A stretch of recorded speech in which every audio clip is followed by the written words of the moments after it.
Hello, amazing people. How are you? Good to see you again. Pleasure.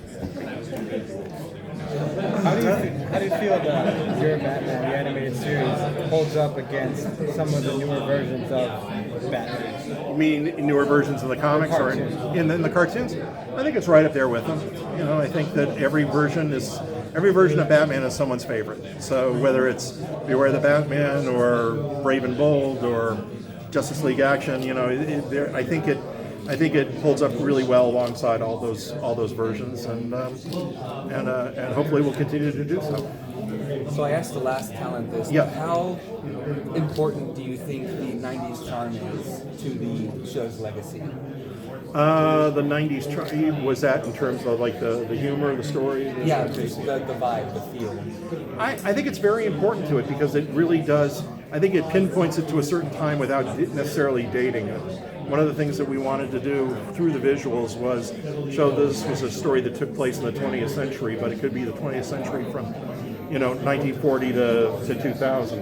And yet, we do recognize that the way of telling stories has changed a lot since then. They've gotten shorter, they've gotten faster, and yet I think it speaks to the show's, charm that it does keep its appeal, that people are able to sit through it for 22 minutes, whereas a lot of times current cartoons are barely 11 minutes. They're now going for 3 minutes and 4 minutes. So, hopefully it'll continue. It'll continue to hold up that way. Tim Curry revealed that he auditioned for the role of the Joker Right. a while ago during another con, and he said he didn't get the part because he had developed bronchitis, so he couldn't fulfill his duties.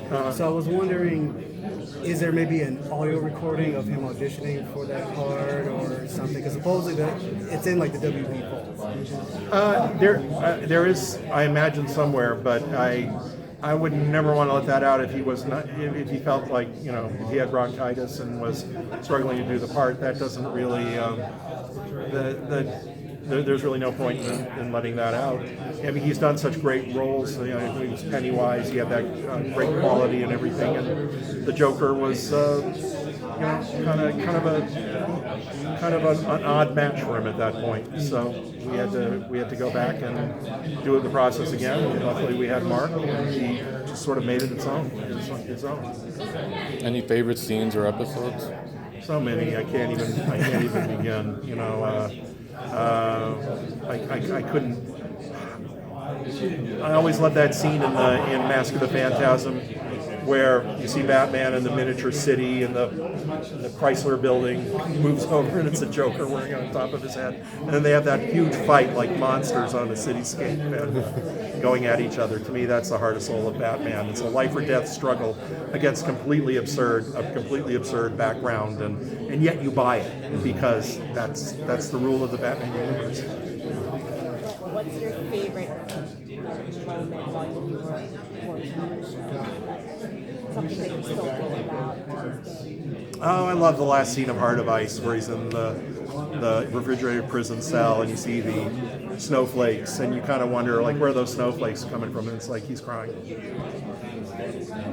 What's your favorite opportunity that you've gotten, that Batman the animated series has opened up for you?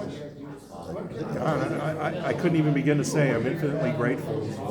I think everything that's happened since that time has come from Batman. I mean, that got me into meeting J.J. Abrams and Damon Lindelof, and they said, come and work with us a couple seasons on Lost, and I got to do that. And a lot of people have come to me to write some great live action and some great animation, and it's just like I can't even begin to say how grateful I am for those opportunities and for the fact that the show is continues to exist, and I just hope I can live up to whatever it was I did in those early episodes and always recreate that throughout my career. I'm just curious, what is the trick, do you think, to being a great animation writer? Because, we hear a lot about great animation directors like, Chuck Jones, Jack Kirby, and all those guys, or character designers, but writers not as much outside of like Michael Maltese. So, what do you think defines a quality animation writer? Oh, you just have to love it. I mean, love it and really get into it and study it.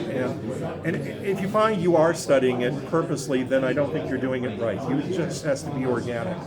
there was nothing I really wanted to do other than draw cartoons when I was in high school and in college, and I was a creative writing major, and so I studied how to write a bunch of things.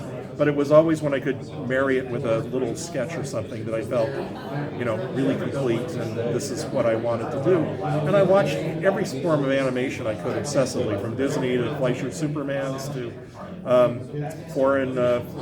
foreign cartoons and film festivals and things like that.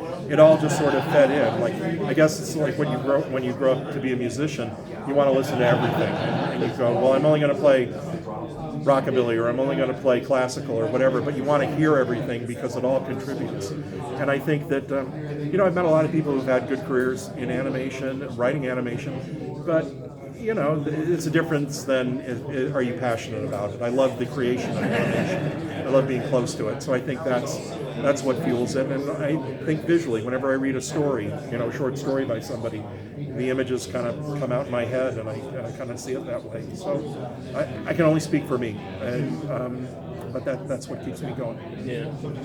Harley Quinn would sit down and have coffee with you. What do you think she was saying to you at this point? You're paying.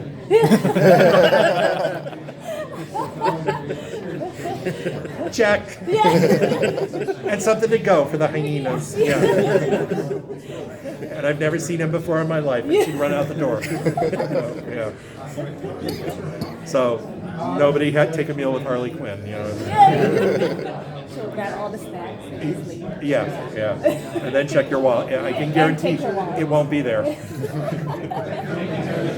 You mentioned short stories, and it's funny because I think one of the strengths of BTAS is that it feels like great short story writing. Yeah. Each episode feels like this little like O. Henry-like. Yeah.